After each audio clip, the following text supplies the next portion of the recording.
Guys, আসসালামু আলাইকুম। সুবর্ণা লাইফস্টাইলে তোমাদের সবাইকে স্বাগত। আশা করি সবাই ভালো আছো, আর আল্লাহর রহমতে আমরাও খুব ভালো আছি। আর আজকে সকাল থেকে তোমাদের সাথে আমার ভিডিওটা শেয়ার করতেছি। তাই দেখো, সকাল সকাল মিঠু কাঁধে চড়ে বসছে। তো আমার ভিডিওটা প্রথম থেকে লাস্ট অবধি দেখো, আমি কি কি কাজ করি, কি কি সারাদিনে করি, সেটা তোমাদের সাথে আজকে শেয়ার করবো। দেখো, এখানে চা বসেছি, চা ফুটতেছে, হয়ে গেছে প্রায়। আরে দেখো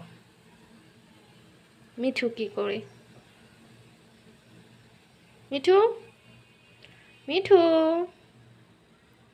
মিঠু, কোথায় যাবা?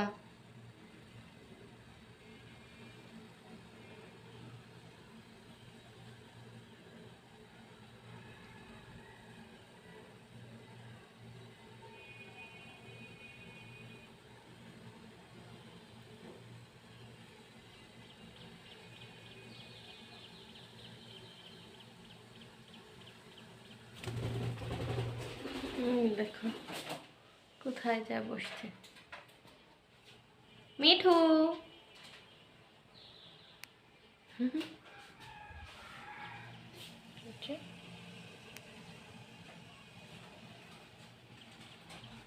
এই যে আমার চা হয়ে গেছে, আর এই যে বলতে বলতে আমি চা নিয়ে রেডি খাওয়ার জন্য। তাই যে চা নিয়েছি খাওয়ার জন্য, খাবো এখন চাটা।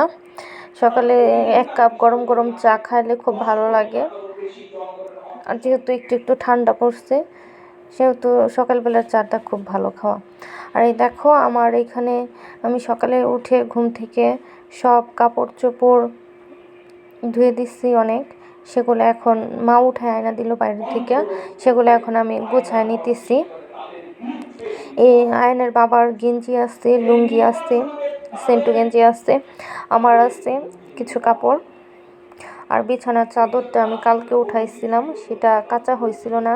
মানে নোংরা কাপড় ঘরে থাকলে একদম ভালো লাগে না, নগদ নগদ ধুইয়া ফেললি। আমি সব সময় আমার ঘরে নোংরা কাপড় আমি জমাই না। তো কালকে উঠাইছি দুপুরের টাইমে, তখন তো আর ধোয়ার সময় নাই, সেজন্য আজকে সকাল সকাল ধুয়ে দিয়েছিলাম। আয়নের বাবার লুঙ্গিটা তারপরে খুলে রাখছিল কালকে, এগুলো গেঞ্জি খুলে রাখছিল, সেগুলো আজকে সকাল সকাল মানে কেমন একটা লাগতেছে, সেজন্য সকালে ঘুম থেকে উঠে আগে ধুয়ে নিচ্ছি। যে তারপরও কতগুলো হয়ে গেছে একদিনে, সেজন্য ধুইছি। যে আমার এখানে টপসটা আমি ধুইলাম, ধোয়া ছিল, এটা ধুয়ে দিচ্ছি, এটা মা উঠায় না দিচ্ছে। এগুলো সব এখন এক এক করে গুছিয়ে নেব। গুছিয়ে নিয়ে কাপড়গুলো সব ওয়ার্ডরোবের ভিতরে রেখে দেব। তো দেখো, শুয়েছিলাম বিছানায়, কম্বলটা এলোমেলো হয়ে আছে, সেজন্য। তো ব্যাপার না, দুপুরে একটু শুয়ে থাকতে, খাওয়ার পরে একটু ঠান্ডা ঠান্ডা পড়ছে, একটু শুইতে মনে চায়, সেজন্য শুয়েছিলাম, এলোমেলো হয়ে আছে। তো এখন আমি সব কিছু গোছায় নিয়ে আবার বিছানাটা মানে কম্বলটা গোছায় রাখবো। এই যে কুলবালিশের কভার, এটা উল্টায় রোদ্রে মেলা ছিল, সেজন্য সোজা করে মিলে এখন আমি গোছায় নিব। আর যতই মানে ভিডিও করতেছি, গ্যাপ গেছিল মনে হয় 3-4 দিন, তা করি নাই, ভাল লাগতেছিল না। আর ছেলে নাই তো এমনিতেই সময় কাটতেছে না। তারপরে ভাবলাম যে না, ছেলে নাই, এমনি মন খারাপ করে বসে থাকলে তো কাম হবে না, সেজন্য ভাবলাম যে না, ভিডিওটা করি। তো যতটুকু পারি, যতটুকু পারছি তোমাদের সাথে শেয়ার করতেছি। আমার ভিডিওটা ভালো লাগলে অবশ্যই লাইক, কমেন্ট, শেয়ার আর চ্যানেলটা সাবস্ক্রাইব করবা। আর ভালো না লাগলেও কমেন্ট করে জানাবা যে কীভাবে ভিডিও করলে তোমাদের ভালো লাগবে, সেই অনুযায়ী আমি ভিডিও করব। কারণ আমি জানি না কিভাবে করা লাগে, আমার এতটা জ্ঞান নাই। তারপর তোমরা যদি একটু বলে দাও, তাহলে মানে ওরকম করার চেষ্টা করব। আর আমি অনেক অনেক অনেক ব্লগ ভিডিও দেখি, আমি ইন্ডিয়ার কিছু ব্লগ ভিডিও দেখি, যেমন মাই সিম্পল লাইফস্টাইল, তারপর হচ্ছে মন্দিরাদি, তারপর হচ্ছে সাধন সাথী, ওদেরটাও দেখে আমার খুব ভালো লাগে। তারপর বাংলাদেশের আছে যে তোমার শম্পা, তোমাদের ওনারটাও আমার খুব ভালো লাগে। সালাম ভাইয়ার ভিডিওগুলা, দয়ালাই করো, এগুলো আমি দেখি, আমার প্রচুর ভালো লাগে। সে অনুযায়ী করার মতো চেষ্টা করে, কিন্তু আমার হয় না। মানে হয় না কি, আস্তে আস্তে হবে। আশা করি ওনাদের মতো ভিডিও করতে পারবো, সেটা আমি আশা রাখি যে হবে না কেন, চেষ্টা করলেই হবে। তো যদি তোমরা একটু সাপোর্ট দাও তাহলে অবশ্যই হবে, আমি অবশ্যই পারবো। দেখো চাদর, আর একটা কথা কি, চাদর আমি অনেক চাদর কিনি কিন্তু আমার খাটের অনুযায়ী না চাদর হয় না, শুধু ছোটো হয়ে যায়। গজ কিনতে হবে, গজ কিনছি, যে চাদরটা আমি গুছাইতেছি ওইটাও গজ কিনা, তারপরও ছোটো হয়ে গেছে। কারণ বেশি মানে চাদর আমার ভালো লাগে চার সাইড দিয়ে ঝুলে থাকবে, সেটা আমার কাছে ভালো লাগে, কিন্তু এগুলো মানে সমান সমান হয় দেখে ভালো লাগে না।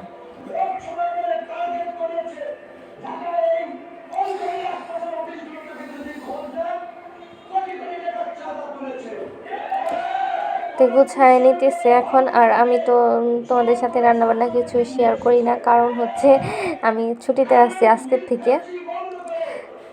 মাকে বলছি রান্না করার জন্য, মা রান্না করতেছে আজকে। ছুটি কাটাচ্ছি। মানুষ চাকরি করলে যেমন ছুটি কাটায়, শুক্র শনি সরকারি চাকরি করলে ওরকম আমিও ছুটি কাটাইতেছি। তো দেখতে থাকো, মানে ভালোই লাগে। মা রান্না করে না অবশ্য, ওনারা রান্না করতে বলিও না আমি, তারপর আজকে বলছি যে মা আপনি রান্না করেন। তো রান্না করছে, উনিও রান্না করতে চায় না, বলে যে মজা হয় না, সেই জন্য রান্না করতে চায় না। আমি বলছি যে না, অনেক ভালো লাগে। তো এই যে আমি এখন আমার বিছানার কম্বলটা গুছায় নিব, গুছায় রাখবো। আর দেখো কাপড়গুলো আমি ভাঁজ করে রাখছি, ওগুলো সব ওয়ার্ডরোবের ভিতরে রেখে দিব। তো তোমরা দেখতে থাকো।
এই যে দেখো আমাদের বাজার চলে আসছে, এখানে চালের বস্তা আছে, কারণ এই মাসে চালটা আনা হয়েছিল না, সেজন্য আজকে নিয়ে আসছে।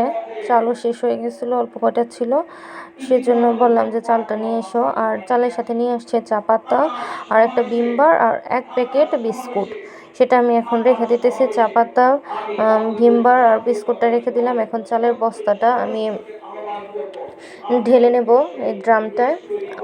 আমি এই ড্রামে আমার চাল রাখি। আর গত মাসে আমাদের 1 মাসের বাজার একবারে আনা হয়, কিন্তু আমি চালের বস্তাটা আনতে বারণ করছিলাম যে আইনো না, কারণ 2 বস্তা চাল এনে ঢালা হয়েছিল, সেই চাল কিছুটা ছিল। ভাবলাম যে 2-3 মাস হয়ে গেছে চাল, সেটা আগে শেষ করি, তারপর নতুন বস্তা চালটা শেষ হলে তারপর ঢালবো, সেজন্য আনতে বারণ করছিলাম। আর ঘরে এনে রাখলে বস্তাটা ঠান্ডার ভিতরে থাকবে, নিচে চালগুলো যদি তোমার দলা ধরে যায়, সেজন্য আনতে বারণ করছি। সেজন্য এখন আমি দেখো চালের বস্তাটা কেটে নিলাম, সুন্দর মতো করে খুলে নিলাম। এক সাইডে কাটছি না, মানে খুলতে চায় না ভালো মতো, সেজন্য আবার আরেক সাইড থেকে কাটলাম। দেখো এখন আমি পাতিল নিয়ে নিচ্ছি, পাতিলে ভালো মতো চালগুলো ভরে ভরে কিছু কমাই নিতেছি ড্রামে এইভাবে। তারপর ভালো পাতিল দিয়ে ঢাললে সময়টা বেশি লাগতেছিল, সেজন্য ধরে কিছু কমাইয়া তারপর আমি বস্তা ধরে ঢেলে দিলাম। দেখো চালের ওই প্যাকেটের ভিতরে আরেকটা পলি দিয়ে থাকে, ওটার ভিতরে চালটা থাকে। তো আমি ভালো মতো এখন ঢেলে নিলাম আর বস্তাটা গুছায় রাখা মার রুমে রেখে আসলাম। আর এই যে দেখো তোমাদের দেখাই, এই যে আমরা 4 জন মানুষ, আমার ছেলেকে নিয়ে 4 জন মানুষ, আমাদের 25 কেজি চাল মাস হয়, হয়েও বেশি হয়, মানে 25 কেজি চালে আমাদের মাস চলে যায়। যে তোমাদের দেখালাম মিনিকেট না, সরি, এটা বাসমতি চাল। তারপরে যে এখন আমার ড্রামের উপর সব কিছু রেখে দিলাম, যেটা ছিল, যে জিনিস যেখানে ছিল সেখানে রাখলাম। হ্যালো গাইস, এখন আমি খাবো। এই যে দেখো এখানে ভাত আছে, এটা ভেন্ডি ভাজি, আর এটা শিং মাছের ঝোল। হ্যালো গাইস, তো দেখালাম আমার আজকে কি রান্না, কি খাবো। তো আজকে আমি রান্না করিনি, আজকে মা রান্না করছে। তো 3টা বেজে গেছে, এখন খাবো। তো খাওয়া দাওয়া শেষ করে তারপর আবার আসছি।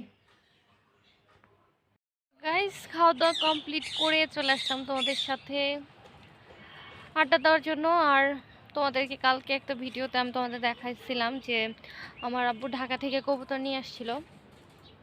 তো খাঁচার ভিতরে যে কবুতরগুলো দেখাইছিলাম, মানে বাবা মা আর বাচ্চারা যে ছিল। তো আজকে সকালে মা হচ্ছে বাচ্চাদের টিপ খুলে দিচ্ছে পাখার। তারপর আমি বললাম কি তাহলে বড়গুলারও খুলে দেন, তাহলে মনে হয় যাবে না। ও মা কিন্তু চলে গেছে, বড় 2টা চলে গেছে, ওদের আর খুঁজা পাইতেছি না। অনেক খোঁজা করছি, পাই না। আয়নের বাবা তো অনেক বাঁকা দিচ্ছে যে এত তাড়াতাড়ি কেন, মানে টেপটা খোলা হলো ওদের পাখনা থেকে। বলছে যে বিকালের মধ্যে কবুতর খুঁজে নিয়ে আসার জন্য। এখন কোথা থেকে খুঁজে নিয়ে আসবো বলো তোমরা? তো চলে গেছে। ওই দেখো এখানে 2টা আছে, এই যে ওরা আছে, এই যে এখানে 2টা। আমি তোমাদের ব্যাক ক্যামেরা দিয়ে দেখাচ্ছি। ওই দেখো ওইখানে বসে আছে। আর এই যে ওরা বাচ্চা, ওদের মাই চলে গেছে, যে খাঁচার ভিতরে ছিল ওদেরকে দেখাইছিলাম কালকে তোমাদের। এই যে ওদের মা ওদের রেখে চলে গেছে। আর দেখো এই সিরিজের উপর, মেশিনের উপর আসছে ওইখানে। আর দেখো এই যে ওরা হচ্ছে কি, এটা বাপ আর ওরা 2টা মা বাবা, না সরি, ও হচ্ছে বাবা আর ওরা হচ্ছে ওর ছেলে মেয়ে। আর ওই দেখো এই যে আমাদের মিঠু, এই যে মিঠু এসে ওদের খেলা দেখতেছে। আর দেখো এই যে উপরে আরেকটা। আর তোমাদের তো বলছি কালকে যে ডিম দিচ্ছে, ওইটা দিতেছে আরেকটা, সেটা দেখো আমাদের মিঠু চলে আসছে গাছের থেকে, বুঝছো? তো এই যে এই কাহিনী করছে ওরা, জানো না, ভাল লাগতেছে না। আর তার ভিতরে ছেলে নাই বাড়িতে। বন্ধুরা ভাল লাগতেছে না, ছাদে এসে বসে আসছি। তার মধ্যে কবুতর হারিয়ে গেছে 2টা। আর সবচেয়ে বড় বিষয়টা হচ্ছে ছেলে বাড়িতে না, মনটা খুব খারাপ। যেতটুকু কাজ করি ভাল লাগে না ছেলের জন্য। বাসায় থাকলে সারাক্ষণ কার্টুন দেখতো, এই আর কি। আর বাসাটা নীরব হয়ে গেছে। তো কবুতর খুঁজতে যাওয়া লাগবে একটু পরে। বন্ধুরা আমি আর মা যাবো কবুতর খোঁজার জন্য। তো ভিডিওটা ভালো লাগে লাইক কমেন্ট শেয়ার করবা, আর চ্যানেলটা অবশ্যই সাবস্ক্রাইব করবা। আর আজকের মতো ভিডিওটা এই পর্যন্তই। আশা করছি আগামীকাল আর একটা নতুন একটা ভিডিও নিয়ে তোমাদের সাথে হাজির হয়ে যাব।